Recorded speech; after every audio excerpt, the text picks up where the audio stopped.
नमस्कार, कैसे हैं आप लोग। Good evening. हैशटैग निशु ज्ञान की दुनिया में आपका एक बार फिर स्वागत है। और जैसे कि हमारा तुगलक वंश चला था, और तुगलक वंश में हमने क्या है इससे पहले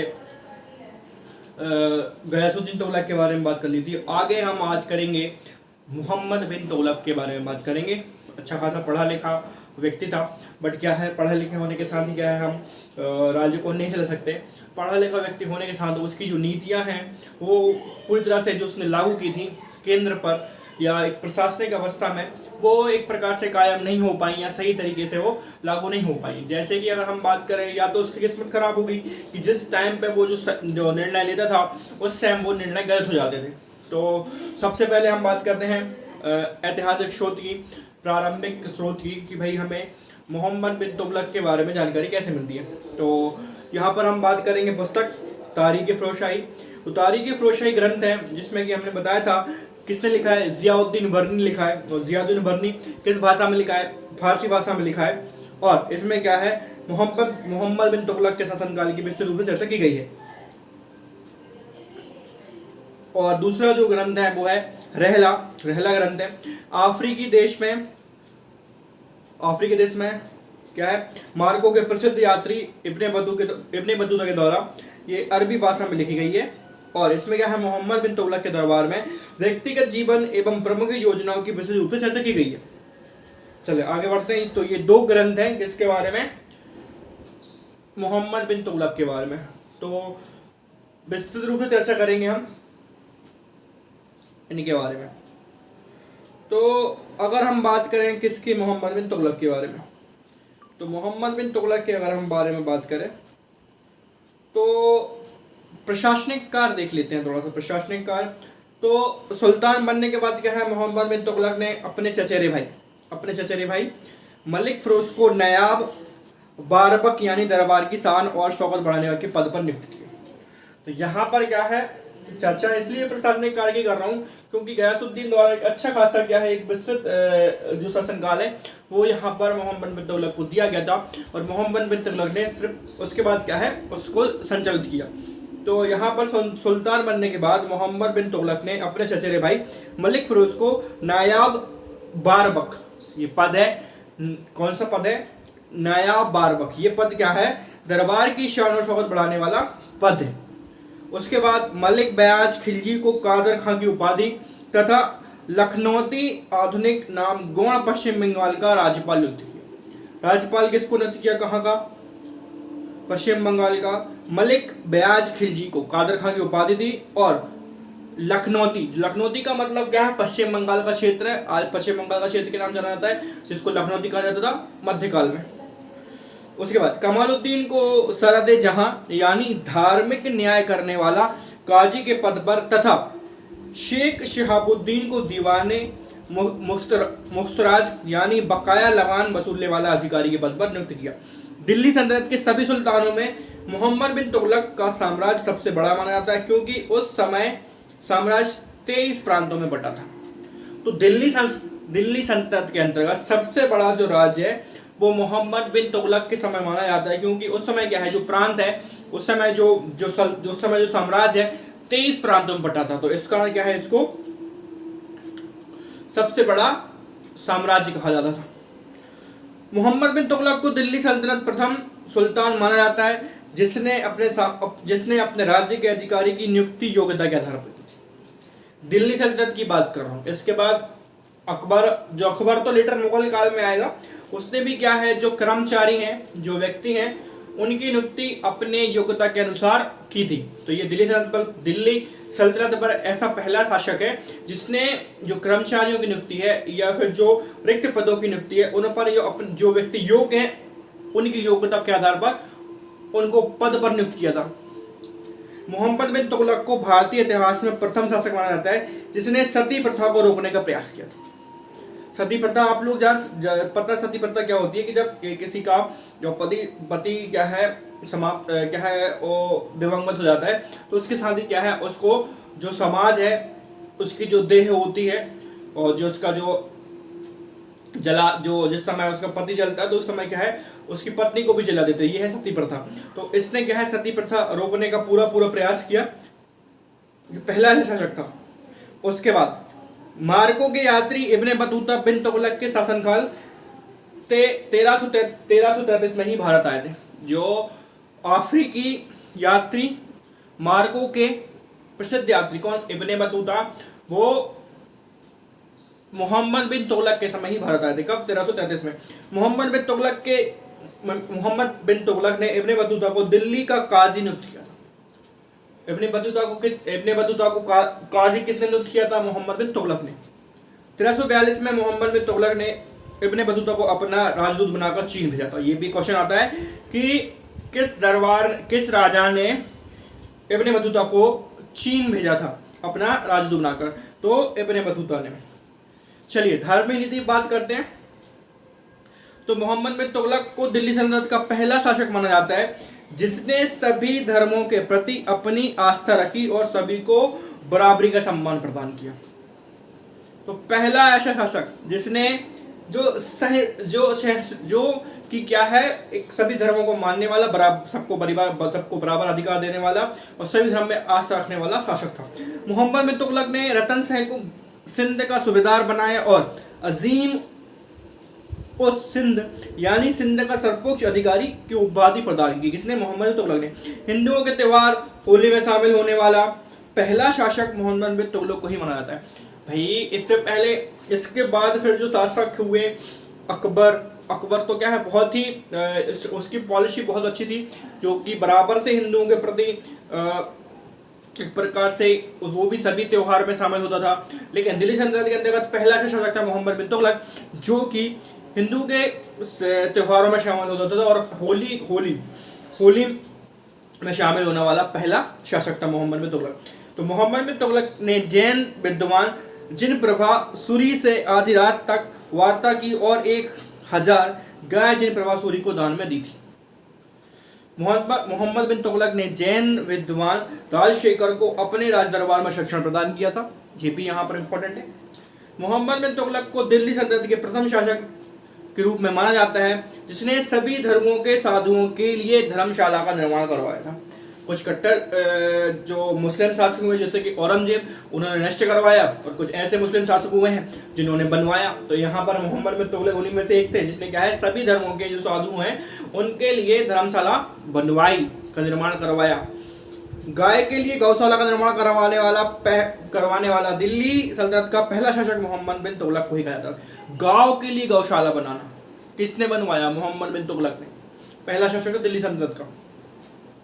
मोहम्मद बिन तुगलक का सूफीवाद में विश्वास नहीं था, लेकिन सूफी संतों को बहुत सम्मान प्रदान करता था। इंटरेस्ट नहीं था सूफीनिज्म में, बट क्या है, जो जितने भी सूफी संत हुए थे उनका सम्मान बकायदा करता था। मोहम्मद बिन तुगलक को शेख अलाउद्दीन का शिष्य माना जाता था। अजमेर में स्थित ख्वाजा मोइनुद्दीन की चिश्ती दरगाह तथा बहराइच में स्थित सलार मसूद गाजी के मकबरे का दर्शन करने वाले दिल्ली सल्तनत का पहला शासक मोहम्मद तुगलक को ही माना जाता है। एक पहला शासक जिसने अजमेर की दरगाह मोइनुद्दीन चिश्ती की दरगाह तथा बहराइच में स्थित सालार मसूद गाजी के मकबरे का दर्शन किया था। मोहम्मद बिन तुगलक ने बदायूं में मीरन, मुल्हिम दिल्ली में शेख निजामुद्दीन औलिया, मुल्तान में शेख रकनुद्दीन अजोधन, आधुनिक पाकिस्तान में है ये अजोधन, शेख अलाउद्दीन आदि संतों की कब्रों पर मकबरों का निर्माण करवाया था। भैया तो मकबरों का निर्माण किसने करवाया था? मोहम्मद बिन तुगलक। बदायूं उत्तर प्रदेश में माना जाता है, जिसमें क्या है, मिरन मिलीम ये बदायूं में है। बदायूं आजकल कहाँ पर? उत्तर प्रदेश में। और दिल्ली में शेख निजामुद्दीन औलिया, ये दिल्ली में है। उसके बाद मुल्तान, जो कि मुल्तान में शेख रुकनुद्दीन अजोधन, जो कि आधुनिक पाकिस्तान में है। शेख अलाउद्दीन आदि संतों के कब्रों पर मकबरों का निर्माण किसने करवाया था? मोहम्मद बिन तुगलक ने। मोहम्मद बिन तुगलक की इसी धार्मिक सहिष्णुता के कारण चिरागे दिल्ली इमामी तथा जियाउद्दीन बर्री ने अपने ग्रंथों में अधर्मी तथा इस्लाम का विरोधी बताया गया है। आगे प्रशासनिक सुधार के बारे में थोड़ी सी बात करते हैं। तो मोहम्मद बिन तुगलक को दिल्ली सल्तनत के प्रथम शासक के रूप में माना जाता है, जिसने सूबों की आय व्यय का हिसाब रखने के लिए एक रजिस्टर तैयार करवाया तथा शताधिकारी नामक एक नए पदाधिकारी की नियुक्ति की। देखो आय व्यय, जैसे कि आय हो रहा है तो आय कहाँ से हो रहा है, व्यय जा रहा है तो व्यय कहाँ से, एक्सपेंडिचर जो जा रहा है, एक्सपेंस जो आ रहा है या इनकम जो आ रही है, उसका एक रजिस्टर बनवाया था। ये दिल्ली का पहला ऐसा शासक था जिसने क्या है, और एक क्या है, एक नए अधिकार की भी नियुक्ति की थी जो क्या है इन सब मामलों का व्यवस्थित रूप से इसको मेंटेन करेगा। शताधिकार 100 गांव के लगान वसूलने वाला अधिकारी को प्रमुख होता था। मतलब जो 100 गांव है उसमें उस एक अधिकारी है और जो नीचे से जो लगान वसूल रहे हैं उनके ऊपर एक शताधिकार है, शताधिकारी होता था। मोहम्मद बिन तुगलक को दिल्ली सल्तनत का प्रथम शासक माना जाता है जिसने अकाल पीड़ितों के लिए सहायता प्रदान की और किसानों को कृषि ऋण भी प्रदान किया। पहला शासक मोहम्मद बिन तुगलक को दिल्ली सल्तनत का प्रथम शासक माना जाता है जिसने अकाल पीड़ितों के लिए सहायता प्रदान की और किसानों को कृषि ऋण भी प्रदान किए। किसानों को कृषि ऋण प्रदान किए मतलब भाई किसानों को जरूरत पड़ी तो उन्होंने ऋण प्रदान किए। मोहम्मद बिन तुगलक ने किसानों की भरपाई के लिए दीवाने आमिर कृषि विभाग की स्थापना की। दीवाने आमिर को ही विभाग का प्रमुख अधिकारी अमीर को ही होता था। मोहम्मद बिन तुगलक ने पूरे भारत पर राज करने के उद्देश्य से 1326 से 1327 में राजधानी दिल्ली से देवगिरी आधुनिक दौलताबाद महाराष्ट्र में स्थानांतरण करने का निर्णय लिया। ये तो बहुत, ये क्या है, 2-3 ऐसे निर्णय लिए उन्होंने जो कि क्या है उन पर भारी पड़ गए, जैसे कि राजधानी परिवर्तन और मुद्रा करेंसी उन्होंने जो चलाई वो बंद पड़ गई। तो ऐसे 2-3 निर्णय जो है उनके बहुत वो ऐसे प्रशासनिक और राज्य चलाने के हिसाब से पर्याप्त वो क्या है एक दूरदृष्टिवादी नहीं थे और इसी कारण से क्या है उनकी नीतियां विफल होती गईं। इसमें से एक ये था कि राजधानी परिवर्तन कर लिया उन्होंने। मोहम्मद बिन तुगलक ने पूरे देश पर कब्जा करने के उद्देश्य से 1326-27 में क्या है राजधानी को परिवर्तन किया, दिल्ली से देवगिरी पे आधुनिक दौलताबाद महाराष्ट्र में स्थान करने का निर्णय लिया। इसी समय देवगिरी का नया नाम कुतुबुल इस्लाम रख गया था। दिल्ली में ढाले गए सिक्कों पर तख्तगाह दिल्ली और दौलताबाद में ढाले गए सिक्कों पर तख्तगाह दौलताबाद लिखा था। 1335 में मोहम्मद बिन तुगलक ने दिल्ली को पुनः राजधानी बनाया था। इस समय दक्षिण भारत में चिश्ती सिलसिले की नींव रखी निजामुद्दीन औलिया के शिष्य बुरहानुद्दीन गरीब ने रखी थी और देवगिरी दौलताबाद को इस्लामी शिक्षा का केंद्र बनाया गया था। इसी समय क्या है सूफीवाद का सिलसिला जो चिश्ती सिलसिला यहाँ पर नींव रखी गई थी इसी समय दक्षिण में। 1329-30 में क्या है मोहम्मद बिन तुगलक ने सांकेतिक मुद्रा का वैधानिक आधार देकर लागू किया था। ये भी एक बहुत क्या है गलत डिसीजन था उस समय। तो दो, एक तो राजधानी परिवर्तन, दूसरा क्या है सांकेतिक मुद्रा का वैधानिक आधार देकर लागू किया था। ये भी क्या है एक प्रकार से गलत निर्णय था। दोआनी नामक एक नया सिक्का तथा दीनारे नाम के एक स्वर्ण मुद्रिकाएं जारी की थी। मोहम्मद बिन तुगलक ने सिक्कों पर कलमा खुदवाना बंद करवा दिया था। चांदी के सिक्कों को टंका और सोने के सिक्कों को चीतल कहा जाता था। मोहम्मद तुगलक ने प्राकृतिक मुद्रा के रूप में कांसे के सिक्के का चलन किया था। कांसे के सिक्के, भाई सोने के सिक्के तो बना नहीं, सांकेतिक मुद्रा का यही तो क्या है एक प्रकार से दुरुपयोग हुआ कि कांसे के सिक्के चलाते। कांसा तो सब क्या है, कांसा तो सब कहीं उपलब्ध हो जाता है, बस सोना कहाँ, सोना चांदी उपलब्ध नहीं हो सकता। तो क्या है जैसे ही सांकेतिक मुद्रा मतलब लागू की तो हर घर में क्या है एक प्रकार से सब सिक्के बनाने लगे और बाजार में क्या है एक प्रकार से पैसा ज्यादा हो गया और चीजें कम हो गई। तो इससे क्या हो गया, फिर जब राजकोष बचा ही नहीं ना, सब अपने अपने घर में बनाने लगे, चीजें कम पैसा ज्यादा, तो एक प्रकार से गलत नीति थी। इसी समय ज़ियाउद्दीन बर्नी ने कहा था कि प्रत्येक हिंदू का घर का टकसला बना गया था। एडवर्ड थॉमस ने मोहम्मद बिन तुगलक को धनवानों का राजकुमार कहा था। तो याद रखना है हमें, एडवर्ड थॉमस ने मोहम्मद बिन तुगलक को धनवानों का राजकुमार कहा। मोहम्मद बिन तुगलक के शासनकाल 1341 में चीन के मुगल सम्राट तोमूर तिगुन को तोमूर तिगुन ने बौद्ध मंदिरों को देखने के लिए भारत की यात्रा की थी। तो ये सब क्वेश्चन इंपॉर्टेंट है। मोहम्मद बिन तुगलक के शासनकाल 1341 में चीन के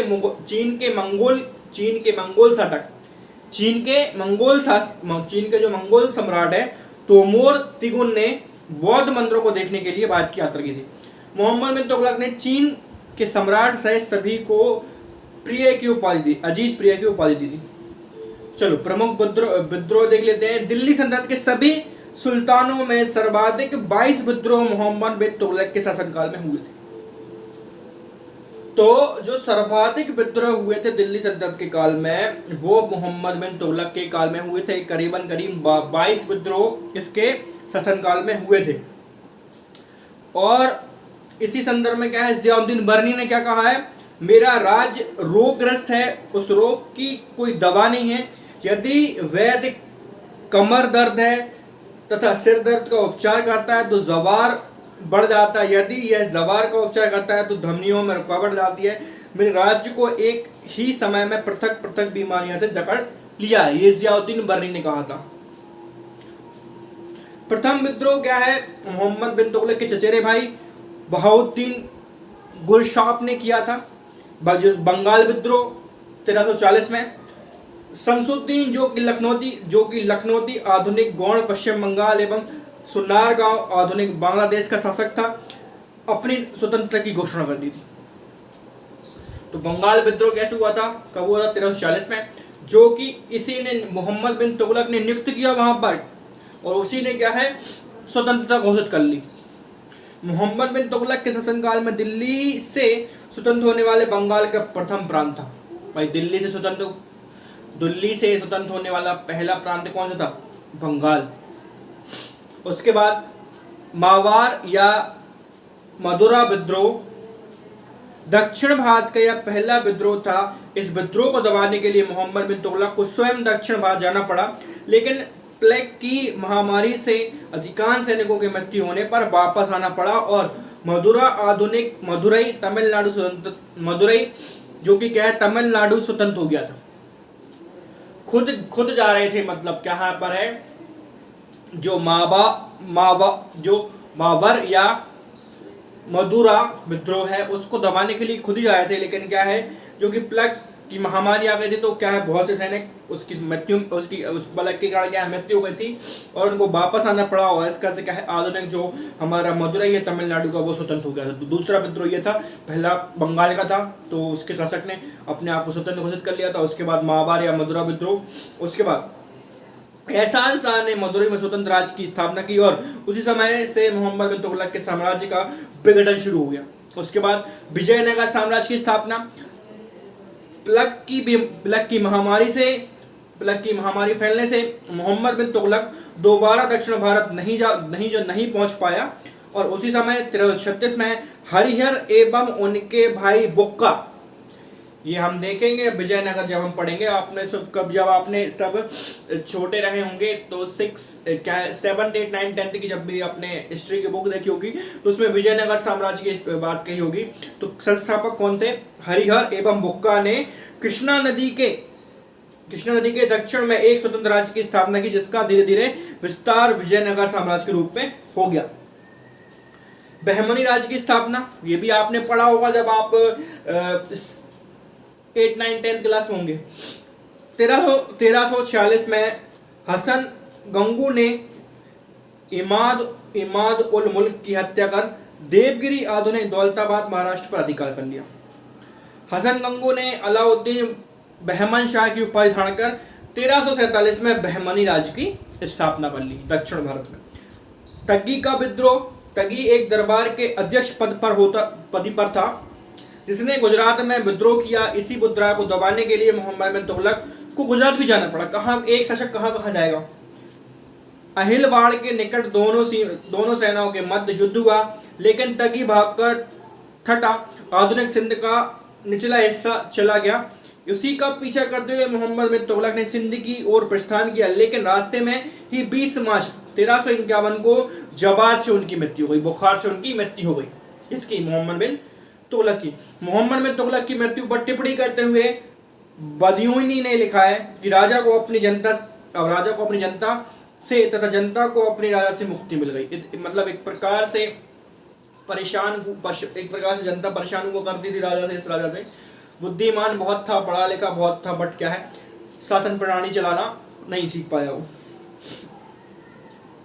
इसी संदर्भ में क्या है, जियाउद्दीन बर्नी ने लिखा है, अंततः लोगों को उससे मुक्ति मिली और उसे लोगों से।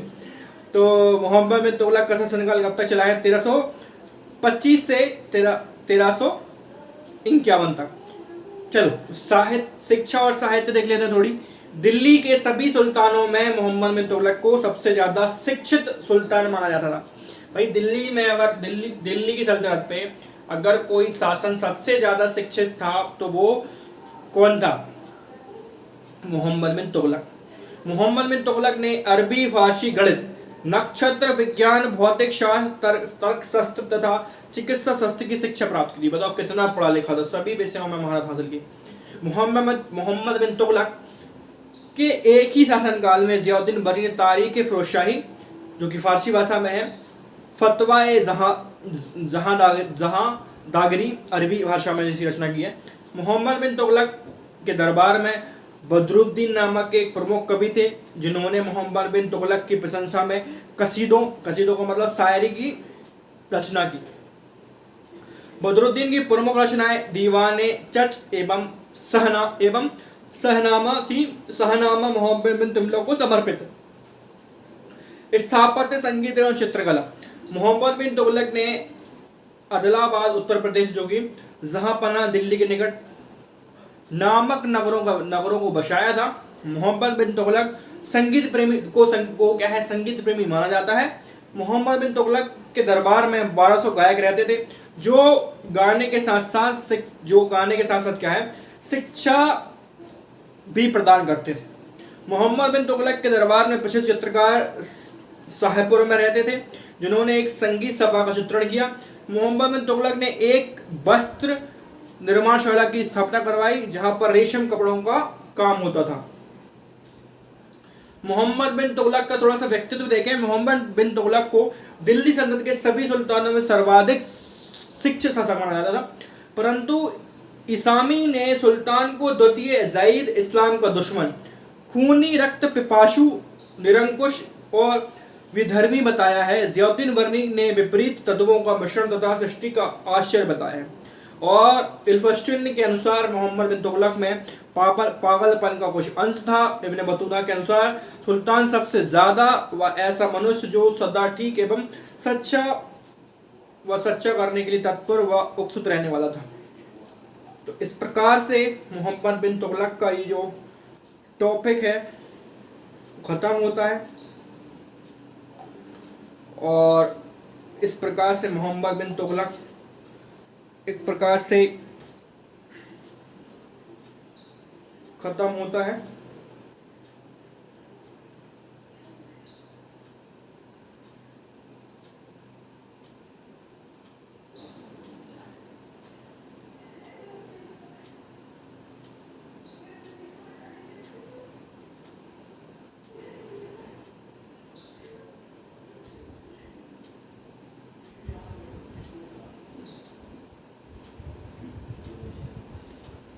इस प्रकार से मोहम्मद बिन तुगलक खत्म होता है। और उसके बाद हम आगे पढ़ेंगे फिरोज शाह तुगलक।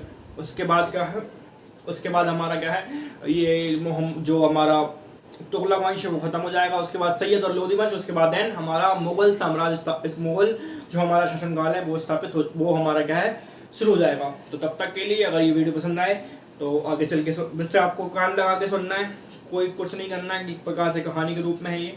तो तब तक के लिए धन्यवाद।